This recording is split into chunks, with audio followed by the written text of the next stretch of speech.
قوة إلا بالله العظيم. اللهم صل على سيدنا محمد وعلى آل سيدنا محمد. الله يا كريم.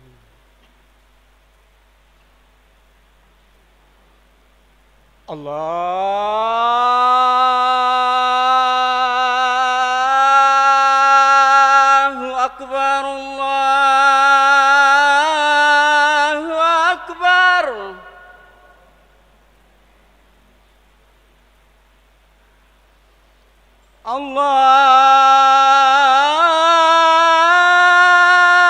الله أكبر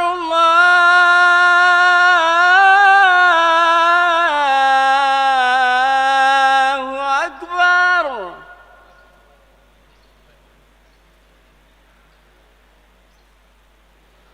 أشهد أن لا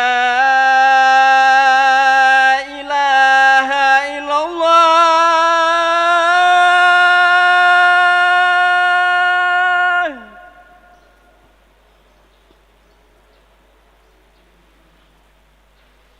أشهد أن لا إله إلا الله.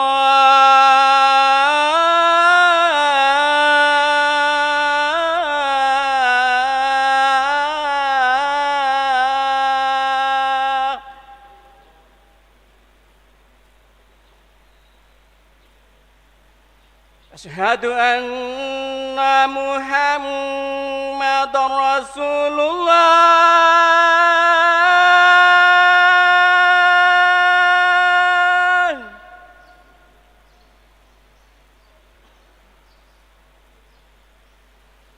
أشهد أن محمد رسول الله.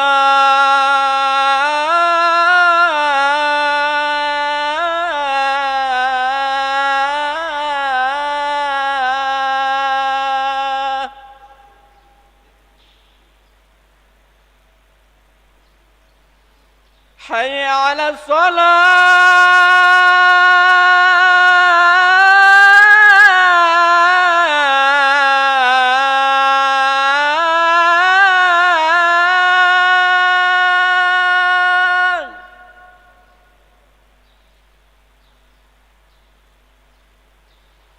حي على الصلاة.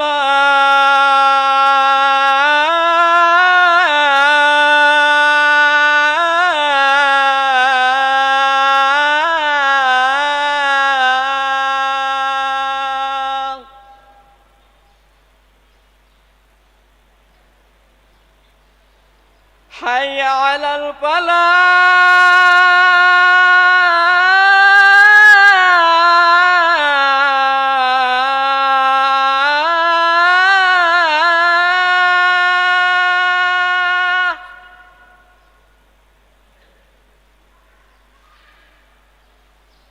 حي على الفلاح.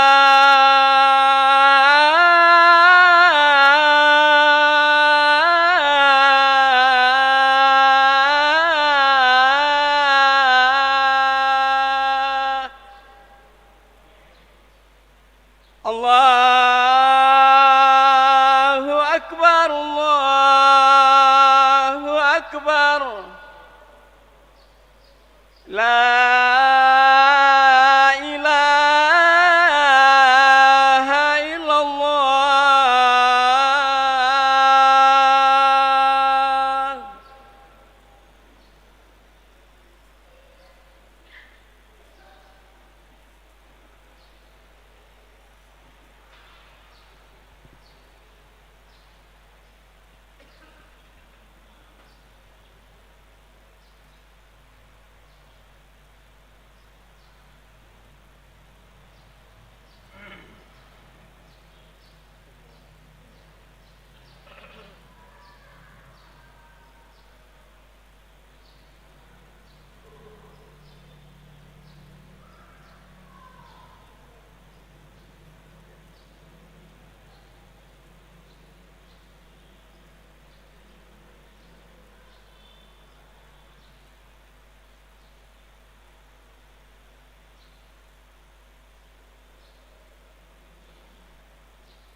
إن الله ملائكته يصلون على النبي يا أيها الذين آمنوا صلوا عليه وسلموا تسليما اللهم صل وسلم على سيدنا محمد وعلى آل سيدنا محمد.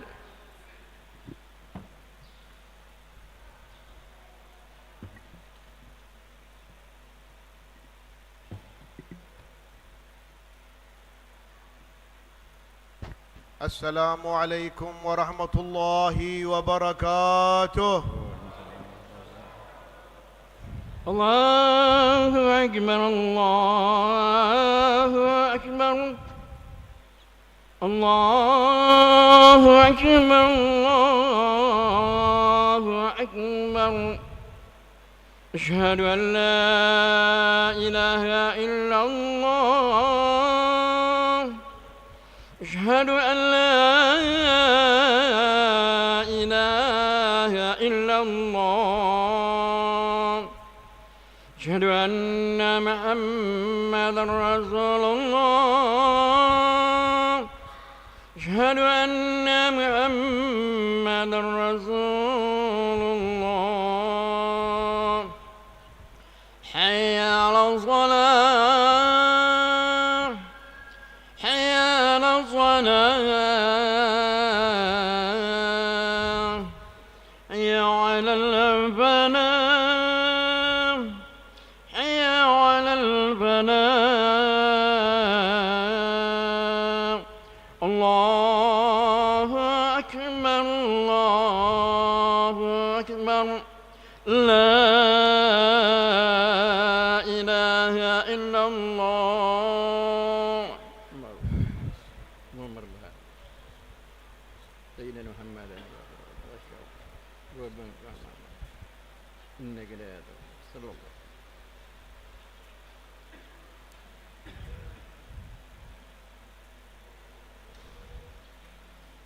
الحمد لله الحمد لله الذي لم تزل كف التضرع والابتهال إليه مرفوعا وطريق الصدق في معاملته مشروعا يسر طريق الهدي للمهتدين وعمر مساجد الإقبال عليه بالعباد الصالحين. نشهد أنه الله الذي لا إله إلا هو غياث المستغيثين ودرك الهالكين ومجيب السائلين. وأشهد أن سيدنا وحبيبنا وشفيعنا وقرة أعيننا سيدنا محمد حبيب رب العالمين المرسول رحمة للعالمين إمام الساجدين وقائد الغر المحجلين. اللهم صل وسلم على سيدنا محمد مفتاح باب رحمة الله عدد ما في علم الله صلاة وسلاما دائمين بدوام ملك الله وعلى آله وصحبه ومن تبعه بإحسان إلى يوم الوقوف بين يديه جل في علاه. أما بعد عباد الله أوصيكم ونفسي بتقوى الله تقوى إله العالمين فإنها عز وحرز في الدنا والمرجع فيها غنى الدارين والنجاة من الهلكتين. فاستمسكوا بتقوى الله وتذكروا ما أنعم الله به عليكم يا عباد الله. حاضرين الجمعة رحمكم الله، لقد من الله علينا وعليكم بأن جمعنا في هذا اليوم المبارك وفي هذه الساعة الشريفة، ساعة تفتح فيها أبواب السماء، ساعة يقبل الله فيها الدعاء.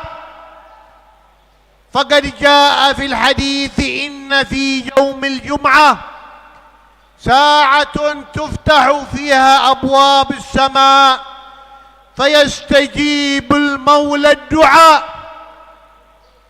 وقد كانت في عهد رسول الله صلى الله عليه وسلم قالوا حال قيامه للخطبة في يوم الجمعة ولعلها باقية إلى هذا اليوم، فتوجهوا إلى الله بقلوبكم قبل أجسادكم لعل الله يجعل لدعائنا إجابة ويفرج الله على المسلمين في مشارق الأرض ومغاربها. عباد الله، يوم الجمعة يدعو فيه المولى سبحانه وتعالى عباده لكي يستضيفهم ولكي يتكرم عليهم، فمن حضر فقد أجاب الدعوة وكان من السعداء عند الله.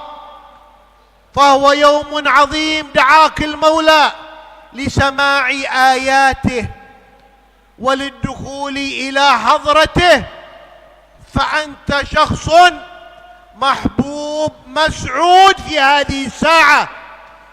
فيا من حضر هذا المحضر المبارك، جميعكم قد دعاكم المولى وأحضركم وقدر لكم الحضور قبل خلق السماوات والأرض، فاشكروا الله على هذه النعمة، واشكروه على هذه المنة، واشكروه على هذا الفضل الإلهي.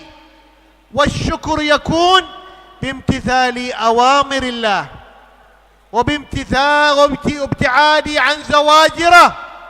كيف لا وقد أكرمتم بأن أدركتم هذا الشهر العظيم، شهر الله المحرم، شهر رجب الأصب. قالوا سمي بالأصب لأن الرحمة تصب فيه، وقد تفرد عن غيره من الأشهر الحرم فكان فردا، فهو شهر رجب كما قال رسول الله صلى الله عليه وعلى آله وصحبه وسلم: رجب شهر الله، وشعبان شهري، ورمضان شهر أمتي. فلما كان شهر الله وجب أن نتقرب فيه إلى الله بكثرة الاستغفار واللجوء إلى الله. ولأجل ذلك سن العلماء بما إنه شهر الله أن يستغفر الإنسان فيه، وأقل القليل قالوا 70 مرة، كما ورد عن العلماء والصلحاء: رب اغفر لي وارحمني وتب علي. يأتي بها المسلم في أي وقت شاء في يومه، فإنها استغفار. فإن من استغفر المولى سبحانه وتعالى نال الرزق ونال المغفرة ونال الرحمة من الله سبحانه وتعالى في هذا الشهر الكريم، شهر رجب الأصب. ثم ما بعده شهر شعبان، شهر النبي محمد صلى الله عليه وسلم. ثم ما بعده شهر رمضان، شهركم العظيم. فهذا شهر يتزود فيه الإنسان ويستعد للشهر العظيم شهر رمضان بتصفية قلبه وبقيامه بحق ربه. وأكثر ما ينال الإنسان به صفاء القلب كثرة الاستغفار من الله سبحانه وتعالى وذكره. وقد جاء في الحديث عن النبي محمد صلى الله عليه وعلى آله وصحبه وسلم أن رجلا جاء إلى رسول الله قد ران قلبي يا رسول الله، قد كثر الران على قلبي، فما جلاؤه؟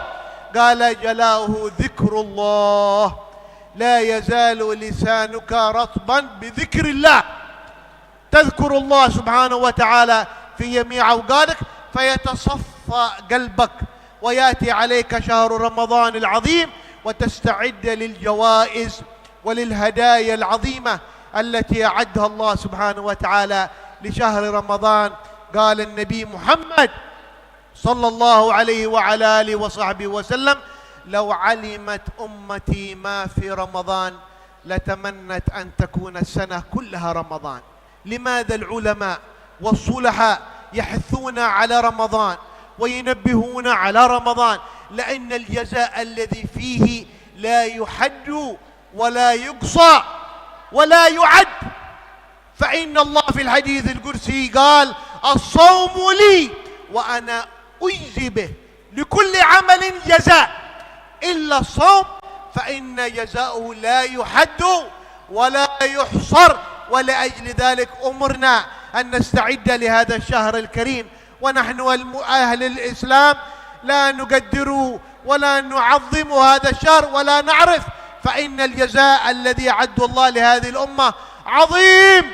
ولأجل ذلك قال النبي: لو عرفت أمتي ما في رمضان لتمنت أن تكون السنة كلها رمضان، ولكن لجهلنا ولقصور علمنا لا نعرف شيئا عن ذلك، ولكننا امتثالا لأمر الله ولأمر رسول محمد صلى الله عليه وعلى آله وصحبه وسلم أمرنا أن نستعد لهذا الشهر وموقنين بما أعده الله من الفضل الكبير لأهل الإيمان وأهل الإسلام.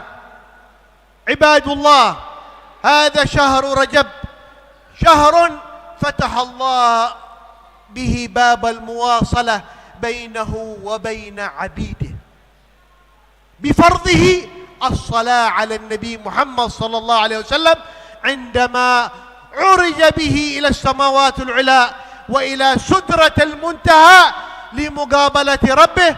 فرض الله سبحانه وتعالى على النبي محمد صلى الله عليه وسلم وعلى أمته الصلاة الصلاة الصلاة، فكانت صلة بين العبد وبين ربه، فهي مكرمة عظيمة وهدية فخيمة أكرم الله بها أمة نبي محمد صلى الله عليه وسلم. فلا يتعب الإنسان أو يبذل ما بذل لأجل أن يقابل ربه أو يخاطبه، ما عليه إلا أن يتوضأ ويأتي إلى بيت الله أو في أي مكان في الأرض فيحرمه بالتكبير ويصلي، وقد دخل إلى حضرة الله سبحانه وتعالى ودخل في مقابلة ربه، وهذا أمر عظيم. وأنت أيها الإنسان إذا أردت أن تقابل مسلما ذو جاه أو ذو مسؤولية أو رئيس أو وزير أو غيره، تجد صعوبة في مقابلته وفي إقبالك عليه، ولكن رب السماوات والأرض ويبار السماوات والأرض سهل لك أيها المسلم مقابلته والاتصال به عن طريق هذه الفروض الذي فرضها الله على النبي محمد صلى الله عليه وسلم عندما عرج به إلى السماوات العلى في هذا الشهر الكريم.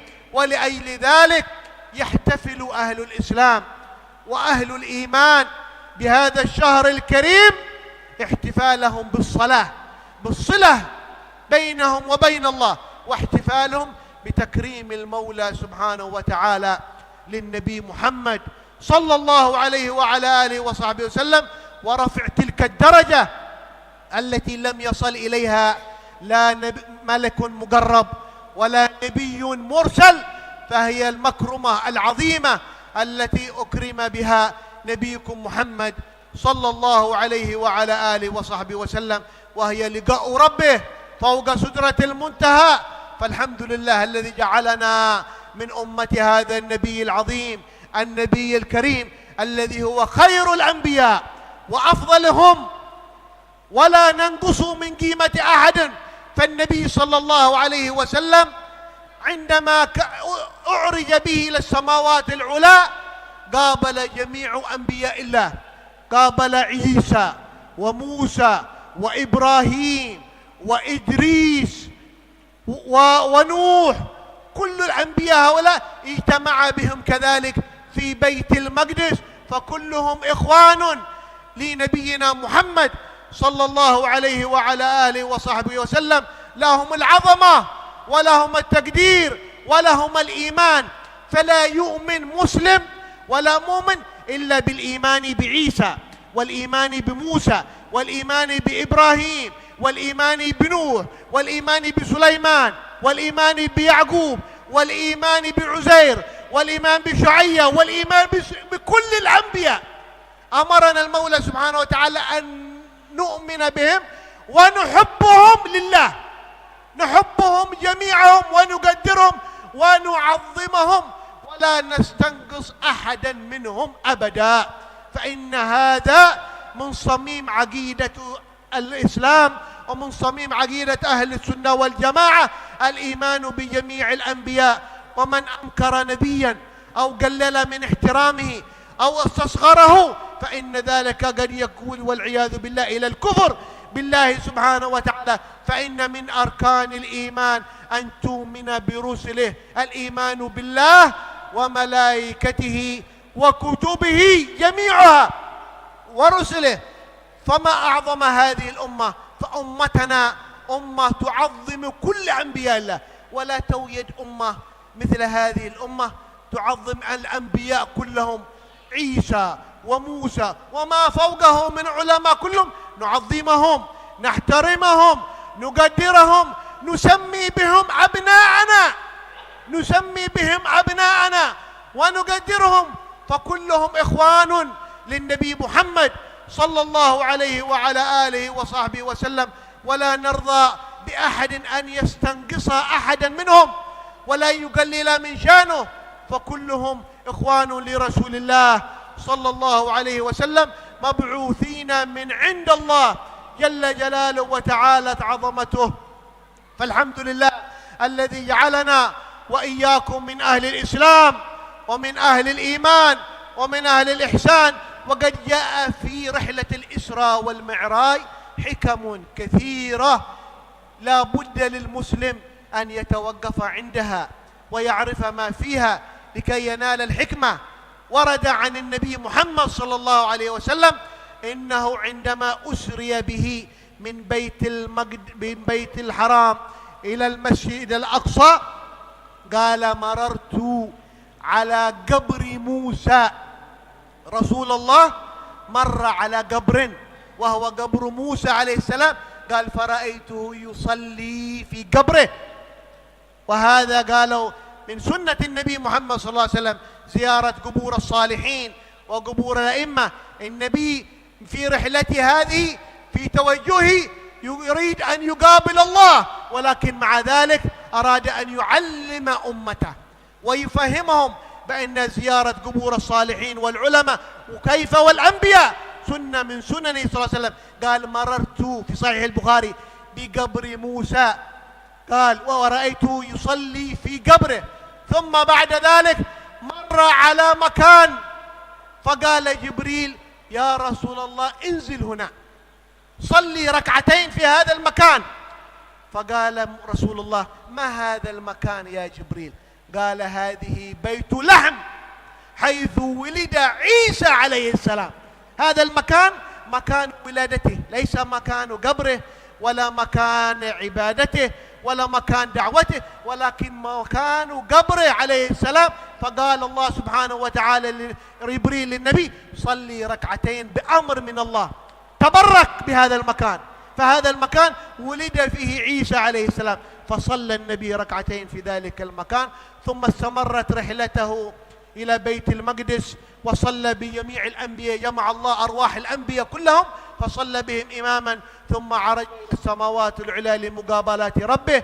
لماذا هذا التعليم من النبي ومن الله سبحانه وتعالى؟ المرور بقبر موسى ثم المرور بمكان ولادة عيسى عليه السلام، هذا تعليم لأمته بأنك أن لا تنسى عباد الله الصالحين، فإذا دخلت مكان زرت أماكنهم وزرت قبورهم وزرت حتى أماكن ولادتهم، هذا مكان ولد فيه فقط، ولكنه أمر الله جبريل أن يخبر النبي أن يصلي في ذلك المكان ركعتين لكي ينال بركة ذلك النبي، ومن اتصاله بذلك النبي فهو أخوه ومن جاء بالدعوة قبله. ومع ذلك فإيماننا الإيمان بجميع الأنبياء والمرسلين وسائر الصالحين، ونحبهم في الله سبحانه وتعالى، وكما جاء في الحديث عن النبي محمد صلى الله عليه وسلم: المرء مع من أحب يوم القيامة. قالوا العلماء: ولو صلى عمره كله في جوف الكعبة لا يحشر إلا مع من أحب. فإن أحببت صالحا فأنت مع أهل الصلاة، وإن أحببت فاسقا فأنت مع أهل الفسوق والعياذ بالله. فلا بد من محبة الصالحين ومرافقتهم والدعاء إلى الله بحسن الخاتمة. الدعاء إلى الله بحسن الخاتمة فهي الأساس، وهي دعاء نبي الله يوسف عليه السلام. قال الله سبحانه وتعالى: وإذا قرئ القرآن فاستمعوا له وانصتوا لعلكم ترحمون. وإذا قرئ القرآن فاستعذ بالله من الشيطان الرجيم. أعوذ بالله من الشيطان الرجيم. ما كان محمد أبا أحد من رجالكم ولكن رسول الله وخاتم النبيين وكان بكل شيء عليما. ما كان محمد أبا أحد من رجالكم ولكن رسول الله وخاتم النبيين. يا أيها الذين آمنوا اذكروا الله ذكرا كثيرا وسبحوا بكرة وأصيلا. هو الذي يصلي عليكم وملائكته ليخرجكم من الظلمات إلى النور وكان بالمؤمنين رحيما. تحيتهم يوم يلقونه سلام وأعد لهم أجرا كريما. يا أيها النبي إنا أرسلناك شاهدا ومبشرا ونذيرا وداعيا إلى الله بإذنه وسراجا منيرا. بارك الله لي ولكم في القرآن العظيم، ونفعني وإياكم بالآيات والذكر الحكيم، وبارك لي ولكم، واستغفر الله لي ولكم فاستغفروه إنه هو الغفور الرحيم.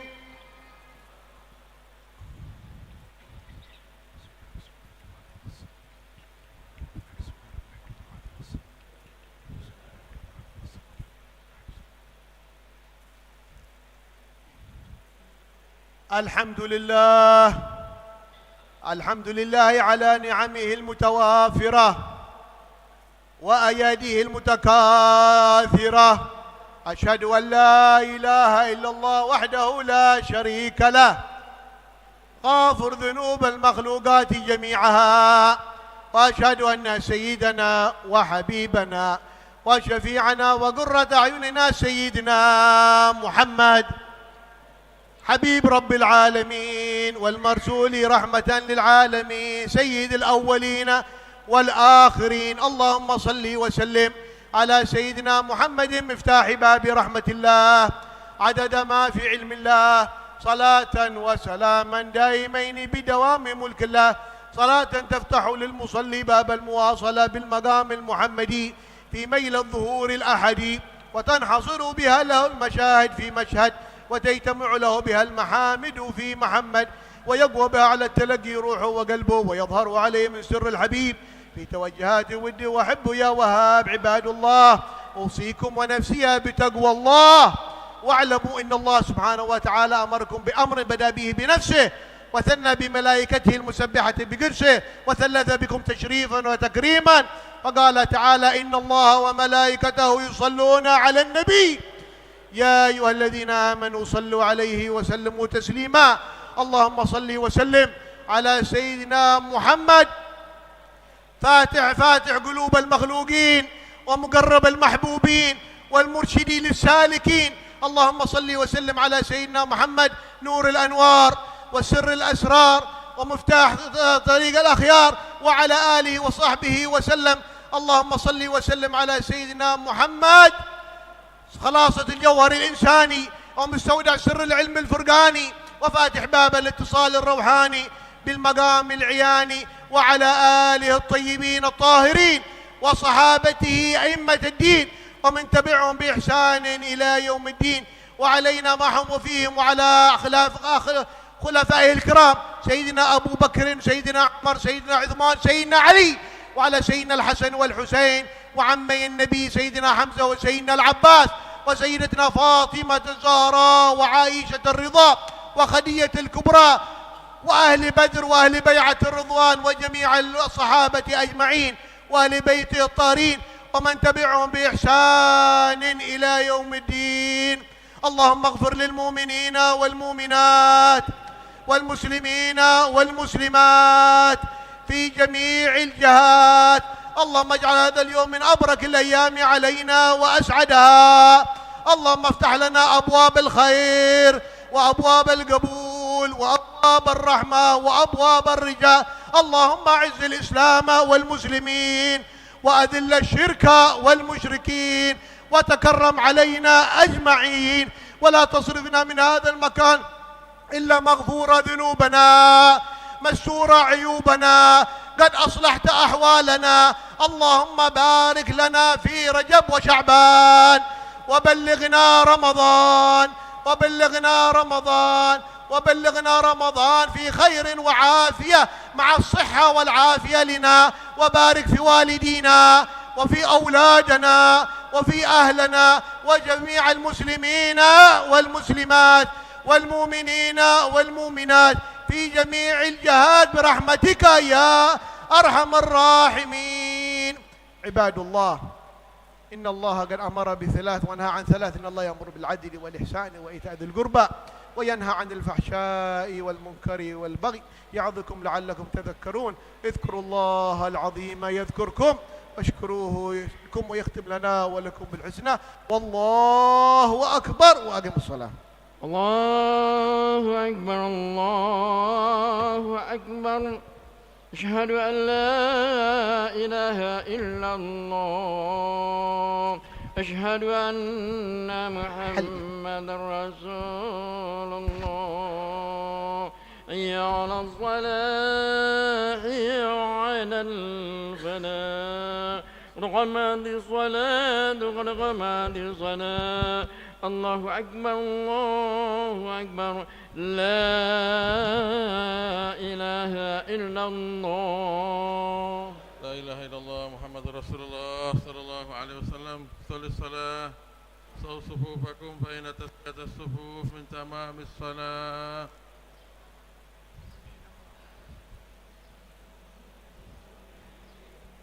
الله أكبر.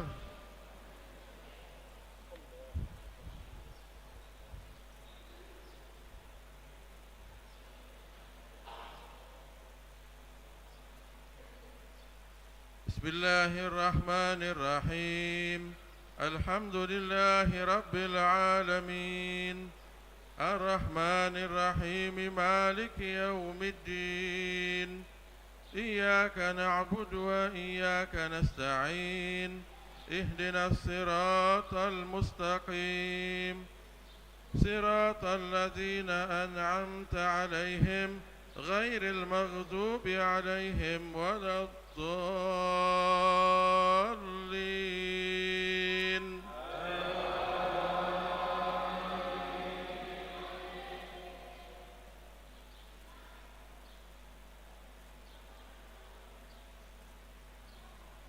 بسم الله الرحمن الرحيم.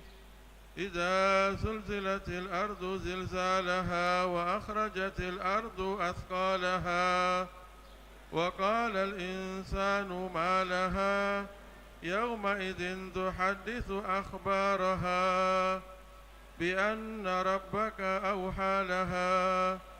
يومئذ يصدر الناس أشتاتا ليروا أعمالهم فمن يعمل مثقال ذرة خيرا يره ومن يعمل مثقال ذرة شرا يره. الله أكبر.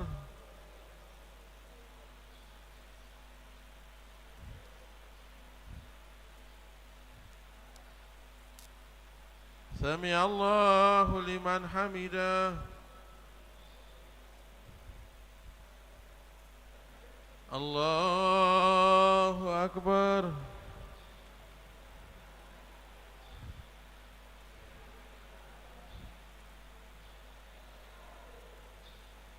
الله أكبر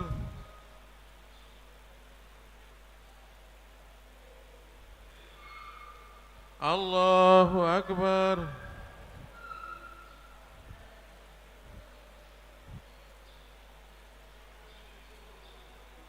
الله أكبر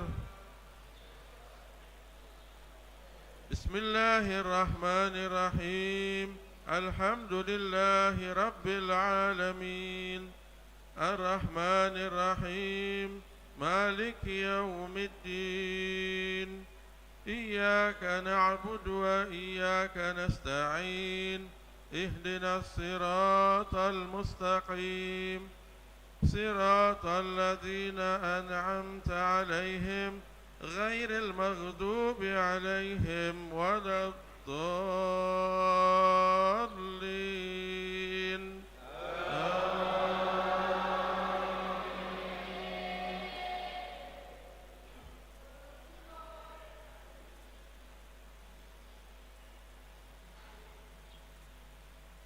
بسم الله الرحمن الرحيم إذا جاء نصر الله والفتح ورأيت الناس يدخلون في دين الله أفواجا فسبح بحمد ربك واستغفر إنه كان توابا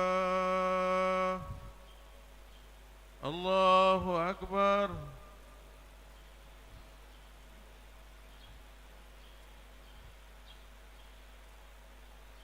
سمع الله لمن حمده الله أكبر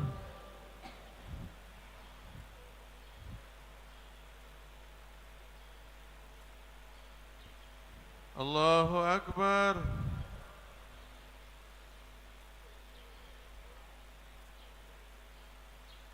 الله أكبر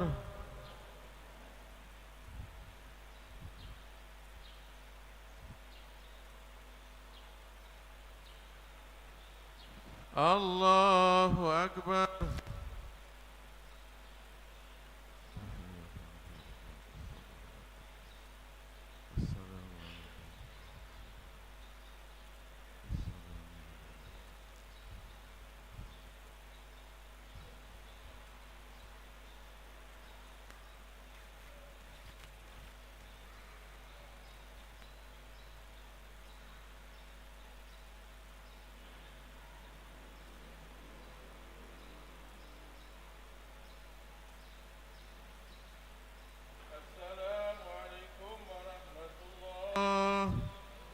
السلام عليكم ورحمة الله.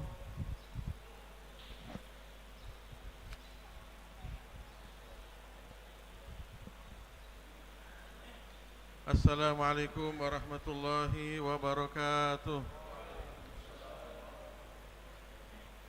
Jamaah sekalian, sebelum kita akan menunaikan salat gaib untuk Ketua atau Pembina Masjid Jogokarian Yogyakarta, Bapak Haji Muhammad Yasir, dan Syarifah Salwa Al-Jufri dan Sayyid Muhammad bin Ali Al-Hamid, dan juga untuk Bapak Effendi Mokodompit, saya akan sedikit menguraikan dan menerjemahkan secara ringkas daripada khutbah yang luar biasa disampaikan oleh Al-Habib Ad-Da'ilallah Ali bin Muhammad Al-Haddad. Beliau berasal dari kota Sewu di Hadramut, Yaman, dan juga beliau seringkali datang ke Jakarta.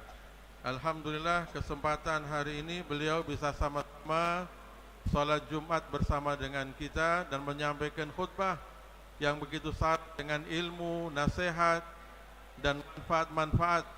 Hanya saja mungkin kita belum memahami daripada bahasa Arab, dan menjadi tanggung jawab kita ke depan, mesti kita memiliki kesungguhan, kemauan, keseriusan untuk belajar bahasa Arab, karena bahasa Arab adalah bahasa Al-Quran, bahasa Nabi kita Muhammad SAW, dan juga kelak nanti menjadi bahasa para penghuni surga. InsyaAllah kita semua diberikan kekuatan, kemampuan oleh Allah Ta'ala. Amin ya Rabbal Alamin. Pertama, beliau menyampaikan rasa syukur kepada Allah, di mana kita di hari ini hari Jumat, di mana disebutkan hari Jumat merupakan hari di mana Allah Ta'ala membukakan pintu langit, sehingga di hari Jumat ini kita dianjurkan untuk memperbanyak berdoa kepada Allah Subhanahu wa Ta'ala, menyampaikan hajat dan permohonan-permohonan kita. Dan di hari Jumat ini Allah Ta'ala memberikan hadiah kepada kita dengan mengundang kita menjadi tamunya, sesuai dengan firman Allah Ta'ala, ya ayyuhalladzina amanu idza nudiya lis-salati min yaumil jum'ah fas'au ila dzikrillah. Ini undangan dari Allah agar kita menjadi tamunya Allah Subhanahu wa Ta'ala, menunaikan kewajiban kita salat Jumat secara berjamaah. Kemudian menjadi tamu untuk apa? Untuk diberikan penghormatan, hadiah oleh Allah Subhanahu wa Ta'ala bagi kita hamba-hambanya. Ditambah lagi hari Jumat ini kita bertepatan dengan bulan yang barokah dan mulia, salah satu daripada 4 bulan haram, yaitu bulan Rajab, di mana disebutkan bulan Rajab ini samping bulan haram, bulan mulia, juga Syahrul Asab. Disebut bulan Rajab dengan bulan Asab karena di dalam bulan ini Allah Ta'ala menumpahkan, menghujani, memenuhi 1 bulan penuh dengan rahmatnya yang begitu besar, melebihi daripada waktu-waktu yang lain. Kemudian jamaah sekalian, beliau menyampaikan bahwasanya di bulan ini juga kita diperintahkan dan dianjurkan memperbanyak istighfar, karena dengan istighfar yang kita baca, kebaikan-kebaikan semuanya akan kembali kepada kita. Dengan kita memperbanyak istighfar, dosa kita diampuni oleh Allah. Dengan kita memperbanyak istighfar, diluaskan dan dilapangkan rezeki kita oleh Allah. Dan masih banyak daripada manfaat daripada kita memperbanyak istighfar. Paling minim sehari semalam selama bulan Rajab ini kita membaca istighfar, sesuai yang beliau sampaikan, menukil daripada pendapat para ulama, setidaknya 70 kali kita baca istighfar. Sesuai dengan yang beliau sampaikan juga daripada riwayat para ulama, adalah membaca Rabbighfirli warhamni wa tub alayya. Rabbighfirli warhamni wa tub alayya kita baca selama bulan Rajab ini dalam keseharian sebanyak 70 kali. Kemudian jamaah sekalian yang dirahmati oleh Allah Subhanahu wa Ta'ala, di bulan Rajab ini juga Nabi kita Muhammad sallallahu alaihi wasallam mendapatkan satu karunia dari Allah dengan perjalanan yang mulia, yaitu perjalanan Isra dan Mi'raj, di mana kebaikan dan keberkahan perjalanan ini bukan hanya bermakna dan berarti bagi Nabi kita Muhammad, bahkan kita juga. Kenapa demikian? Karena dalam perjalanan itu Nabi kita Muhammad mendapatkan perintah dari Allah untuk menerima perintah kewajiban salat 5 waktu. Dan dengan salat 5 waktu ini yang disebut dengan salat menjadi silah bagi kita. Salat menjadi silah, menjadi hubungan kita dengan Allah Subhanahu wa Ta'ala. Semakin kita rajin dan tekun dan kita serius bersungguh-sungguh mendirikan salat, semakin kuat silah hubungan kita dengan Allah Subhanahu wa Ta'ala. Semakin enggan kita salat, maka semakin jauh dan lepas hubungan kita dengan Allah Subhanahu wa Ta'ala. Kemudian jamaah sekalian, Nabi kita Muhammad sallallahu alaihi wasallam, beliau menyampaikan ketika berangkat daripada perjalanan Isra dan Mi'raj, beliau melewati daripada makam atau kubur Nabi Allah Musa, di mana disebutkan bahwasanya Nabi SAW melewati dan menyaksikan Nabi Musa sementara sholat di dalam kuburnya. Ini riwayat hadis yang sahih, diriwayatkan oleh Imam Bukhari. Al-Habib Ali menyebutkan dan menukil daripada pendapat ulama, bayangkan perjalanan Isra dan Mi'raj, sebelum dilakukan beliau diperjalankan, dilewatkan di makam. Ini sebenarnya bukan kebutuhan Nabi kepada Nabi Musa, tapi ini pelajaran bagi kita umatnya, bahwasanya agar kita itu menghormati dan memuliakan orang-orang yang memiliki kebaikan dan kesolehan, memiliki kemuliaan dan keluhuran. Nabi Muhammad mendatangi sebagai bukti daripada disyariatkannya untuk kita berziarah kubur. Setelah itu beliau mendatangi satu tempat di mana tempat itu disebutkan tempat wiladah, tempat kelahiran Nabi Isa. Bukan tempat makamnya, bukan tempat ibadahnya, tapi tempat lahirnya yang disebut dengan Baitul Laham. Nabi Muhammad tiba dan datang di situ, malaikat Jibril menyampaikan, "Salatlah engkau 2 rakaat." Ini juga pelajaran bagi kita agar kita bisa mengambil keberkahan, kebaikan daripada tempat-tempat yang pernah disinggahi, didatangi, ditempati oleh orang-orang yang baik. Jadi bukan hanya kita menganggap atau menilai secara zahir saja itu tempat dengan gedung-gedung, bangunan-bangunan yang megah, tapi boleh jadi bangunan tidak megah, sederhana, tapi pernah disinggahi, didatangi oleh orang yang baik. Nabi Muhammad datang ke situ dan menunaikan salat sunnah 2 rakaat. Kemudian Nabi Muhammad juga bertemu dengan para nabi dan para rasul, para pendahulu beliau. Ini juga menunjukkan pelajaran bagi kita semua agar kita bisa memuliakan daripada orang-orang yang soleh, orang-orang yang dekat dengan Allah Subhanahu wa ta'ala. Maka penutup dan penegasan daripada beliau, marilah kita persiapkan bulan Rajab merupakan bulannya Allah Subhanahu wa ta'ala, dan nanti Syaban bulan Nabi Muhammad sallallahu alaihi wasallam, dan nanti Ramadan bulan umat Nabi Muhammad, bulan kita semua. Dalam rangka menyambut bulan Ramadan, sejak Rajab ini kita persiapkan menyambutnya dengan kita tingkatkan amal ibadah dan amal soleh kita. Karena apalah artinya kita ketemu dengan Ramadan tapi kita tidak isi dengan kebaikan-kebaikan, kita tidak manfaatkan dengan peningkatan amal ibadah. InsyaAllah beliau berdoa untuk kita semua agar kita diberikan keberkahan di bulan Rajab dan Syaban, dan diberikan panjang umur, sehat walafiat, bisa ketemu dengan bulan Ramadan, bisa puasa di siang hari, bisa tarawih di malam hari, bahkan kita bisa memperbanyak membaca Al-Quran dan meningkatkan amal ibadah dan amal soleh. Ini mungkin secara ringkas khutbah beliau, namun belum seluruhnya. Mudah-mudahan yang singkat yang kami sampaikan ini bisa kita petik pelajaran dan hikmah yang ada dalamnya. Ini kurang lebihnya minta maaf, wallahul musta'an, dan selanjutnya kita akan salatul gaib. As-salatu ala amwatil gaibin ajarakumullah. Haji Muhammad Jasir, Syarif Hasan Al-Jufri, Sayyid Muhammad bin Ali Al